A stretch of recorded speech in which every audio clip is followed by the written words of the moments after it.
출애굽기 39장 1절에서 21절 말씀.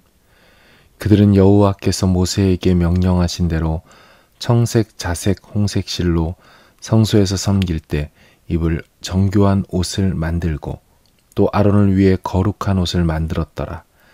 그는 또 금실과 청색, 자색, 홍색 실과 가늘게 꼰 배실로 에봇을 만들었으되 금을 얇게 쳐서 오려서 실을 만들어 청색, 자색, 홍색 실과 가는 배실에 섞어 정교하게 짜고 에봇에는 어깨바지를 만들어 그 두 끝에 달아 서로 연결되게 하고 에봇 위에 에봇을 매는 띠를 에봇과 같은 모양으로 금실과 청색, 자색, 홍색 실과 가늘게 꼰 배실로 에봇에 붙여 짰으니 여호와께서 모세에게 명령하신 대로 하였더라. 그들은 또 호마노를 깎아 금태에 물려 도장을 새김같이 이스라엘의 아들들의 이름을 그것에 새겨 에봇 어깨바지에 달아 이스라엘의 아들들을 기념하는 보석을 삼았으니 여호와께서 모세에게 명령하신 대로 하였더라. 그가 또 흉패를 정교하게 짜되 에봇과 같은 모양으로 금실과 청색, 자색, 홍색 실과 가늘게 꼰 배실로 하였으니 그것의 길이가 한 뼘, 너비가 한 뼘으로 네 모가 반듯하고 두 겹이며 그것에 네 줄 보석을 물렸으니 곧 홍보석, 황옥, 녹주옥이 첫 줄이요 둘째 줄은 석류석, 남보석, 홍마노요 셋째 줄은 호박, 백마노, 자수정이요 넷째 줄은 녹보석, 호마노, 벽옥이라. 다 금태에 물렸으니 이 보석들은 이스라엘의 아들들의 이름 곧 그들의 이름대로 12이라. 도장을 새김같이 그 12지파의 각 이름을 새겼으며 그들이 또 순금으로 노끈처럼 사슬을 따 흉패에 붙이고 또 금태 둘과 금고리 둘을 만들어 그 두 고리를 흉패 두 끝에 달고 그 따은 두 금사슬을 흉패 끝 두 고리에 꿰매었으며 그 따은 두 사슬의 다른 두 끝을 에봇 앞 두 어깨바지의 금태에 매고 또 금고리 둘을 만들어 흉패 두 끝에 달았으니 곧 그 에봇을 마주한 안쪽 가장자리에 달았으며 또 금고리 둘을 만들어 에봇 앞 두 어깨바지 아래 매는 자리 가까운 쪽 곧 정교하게 짠 에봇띠 위쪽에 달고 청색 끈으로 흉패 고리와 에봇 고리에 꿰어 흉패로 정교하게 짠 에봇띠 위에 붙여서 에봇에서 벗어지지 않게 하였으니 여호와께서 모세에게 명령하신 대로 하였더라. 아멘. 하나님 감사합니다. 오늘 이 아침 새벽에도 저희를 깨우셔서 하나님 말씀 앞에 나오게 하시니 감사합니다. 주의 뜻을 발견하게 하여 주시고 주님의 마음에 합한 기도를 드리게 하시며 주님의 선한 응답을 주님의 때에 경험하는 한 날 되게 하여 주옵소서. 예수님의 이름으로 감사하며 기도하옵나이다. 아멘. 출애굽기 28장에 대제사장의 옷과 일반 제사장의 옷을 어떻게 만들어라 하고 나왔는데 오늘 본문 39장에 실제로 해당 옷들이 제작되는 장면이 나옵니다. 대제사장의 옷은 매우 거룩한 옷이었습니다. 아시는 것처럼 거룩하다라는 말은 히브리어 카다시인데요. 이는 히브리어 카드, 자르다에서 나왔습니다. 그러니까 무엇인가와의 단절, 구별을 의미하는 것이 거룩의 뜻이지요. 그래서 1절에 아론을 위해 거룩한 옷을 만들었다라는 것은 아론을 위해 구별된 옷을 만들었다는 것입니다. 무엇을 위한 구별됨입니까? 아론이 입은 대제사장의 옷은 오직 제사만을 위해서 입는 옷입니다. 또 다른 제사장들과도 달리 앞서서 제사를 집전하고 속죄 행위를 할 때 입는 옷이지요. 일반 제사장들의 옷도 거룩했지만 대제사장의 옷은 더욱 거룩했다고 볼 수 있습니다. 그래서 옷도 상당히 화려했습니다. 금실과 청색, 자색, 홍색 실, 가늘게 꼰 배실로 에봇을 만들었습니다. 에봇에는 금을 얇게 쳐서 오려서 실을 만들어 다른 색깔 실과 섞어서 정교하게 짰다고 합니다. 그리고 에봇에는 두 어깨바지를 만들었고 어깨 끈도 만들었고 호마노라는 보석을 깎아 금태에 물려 이스라엘 12아들 이름을 도장을 새기듯이 새겼다고 합니다. 또한 흉패도 에봇처럼 금, 실, 청색, 자색, 홍색실, 가늘게 꼰 배실로 짜서 만들었습니다. 거기에 12개의 보석들도 달았습니다. 각 돌들에도 이스라엘 12아들 이름을 새겨 놓았습니다. 학자들은 대제사장의 복장이 마치 성막과 같다고 합니다. 왜냐하면 복장의 재료들이 성막 휘장과 막들의 재료와 동일하기 때문입니다.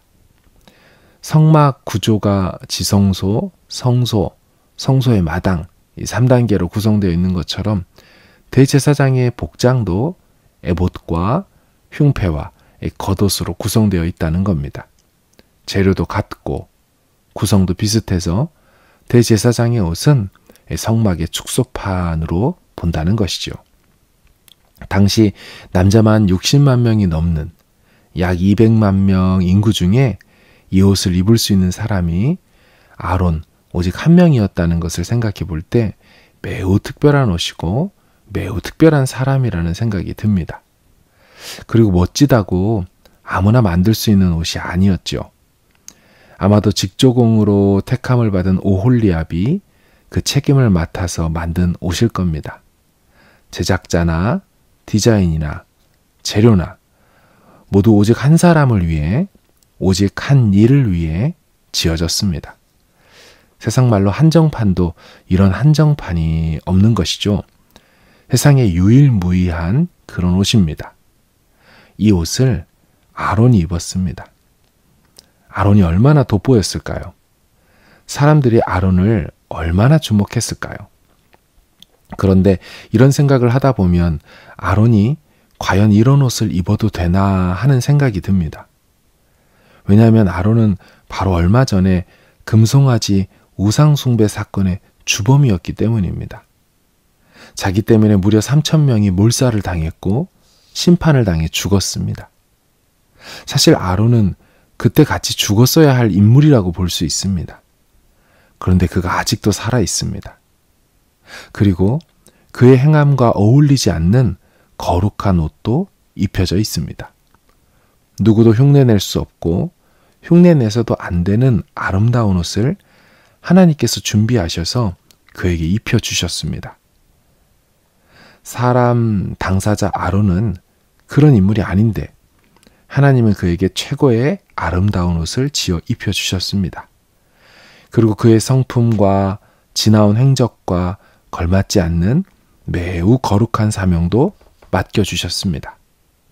사랑하는 여러분, 이 묘사와 이 이야기들이 어디서 들어본 것 같지 않습니까? 네, 맞습니다. 바로 우리 이야기입니다. 전혀 그럴 위인이 되지 못하고 우상숭배의 주범이고 마땅히 그 자리에서 죽었어야 할 우리들인데 웬일인지, 웬 은혜인지 그런 우리를 여전히 택하셔서 아름다운 그리스도의 의의 옷을 입혀주셨습니다. 아담과 하와에게 지어주신 가죽옷과는 비교도 안 되는 그리스도로 옷 입혀주셨습니다. 세상에 하나밖에 없는 옷인 그분의 온전한 순종으로 얻게 된 의의 옷을 입게 되었습니다. 아마 아론은 해당 에봇과 흉패와 겉옷들을 입으면서 황송했을 겁니다. 내가 이런 옷을 입을 자격이 되나? 나 같은 사람이 이런 사명받아 살아도 되나? 많은 생각을 했을 겁니다. 사랑하는 여러분, 아론은 감당할 수 없는 은혜를 입은 자라고 할 수 있습니다. 마치 우리를 보는 것 같이 말입니다. 그런데 이 옷은 그냥 아론에게 입혀진 것이 아니었습니다. 앞에서 말한 장식과 디자인, 품질, 재료 등등 모든 것이 특별하고 대단했지만 성경은 대제사장의 옷이 제작되는 장면을 매우 중요한 문구들을 반복하여 사용해서 어떤 메시지를 전해주고 있습니다. 그것은 총 7번에 걸쳐 반복되어 나오는 여호와께서 모세에게 명령하신 대로라는 표현입니다. 이게 7번 반복되는데요. 옷을 지어 입히는 동안 1절을 보시면 그들은 여호와께서 모세에게 명령하신 대로, 5절 끝에도 여호와께서 모세에게 명령하신 대로, 7절 끝에도 여호와께서 모세에게 명령하신 대로, 21절 끝에도 여호와께서 모세에게 명령하신 대로 하였더라.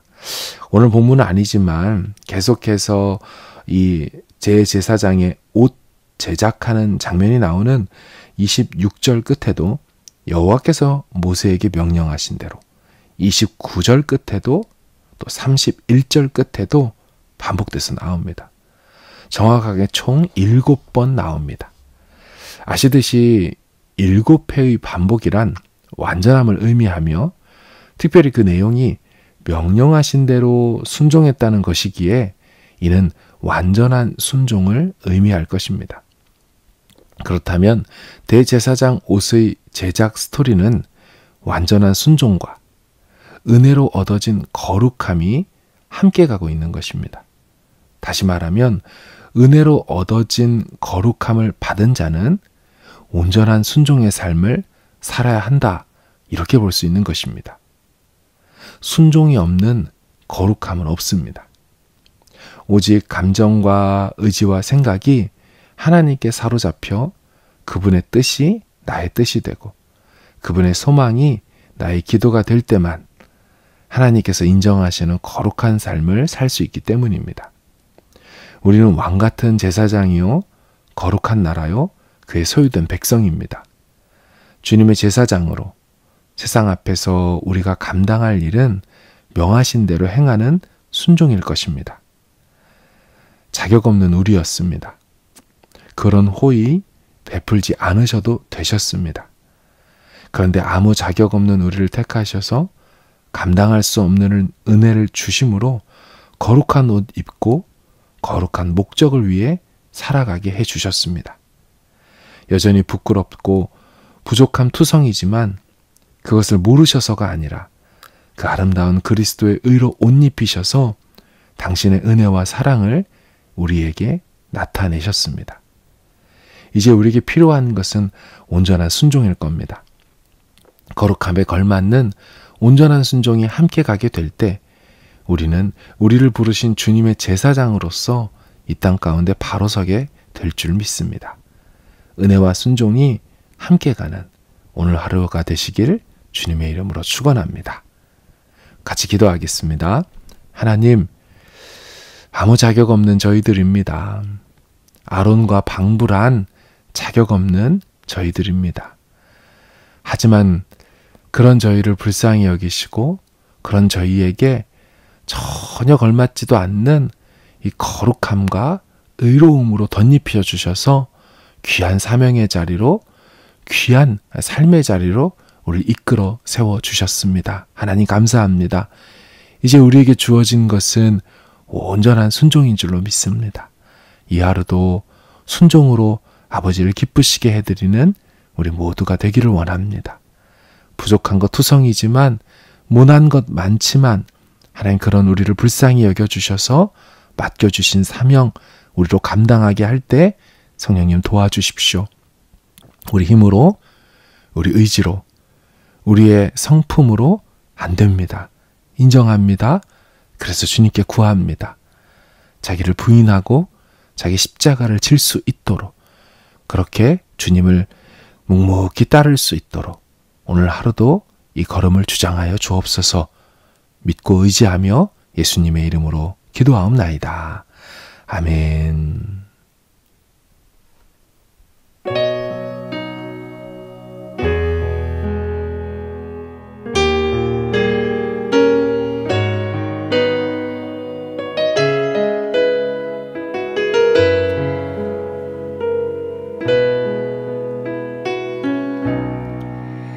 나 같은 사람도 사랑하시나요? 너무 크고 아름다운 그 사랑,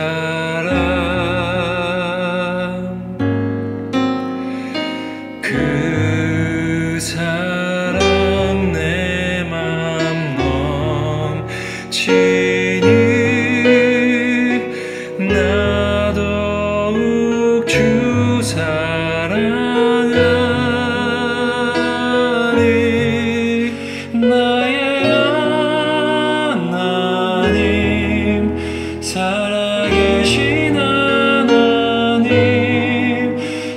당신의 뜻 이루어 주옵소서.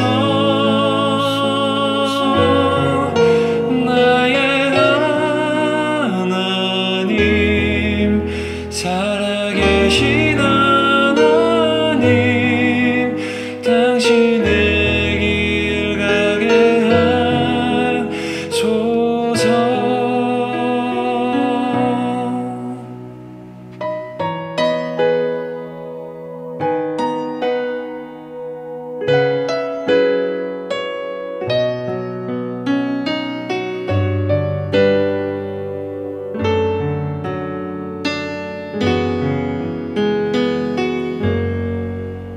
나 같은 사람도 사랑하시나요? 너무 크고 아름다운 그 사랑, 그 사랑 내 맘 넘치니 나 더욱 주 사랑하리. 나의 하나님, 살아계신 하나님, 당신의 뜻 이루어 주옵소서.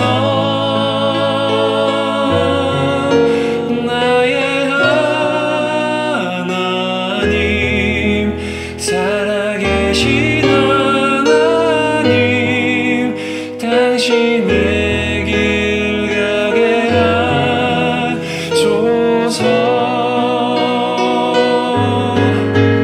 나의 하나님, 살아계신 하나님, 당신의 뜻 이루어 주옵소서. 나의 하나님, 살아계신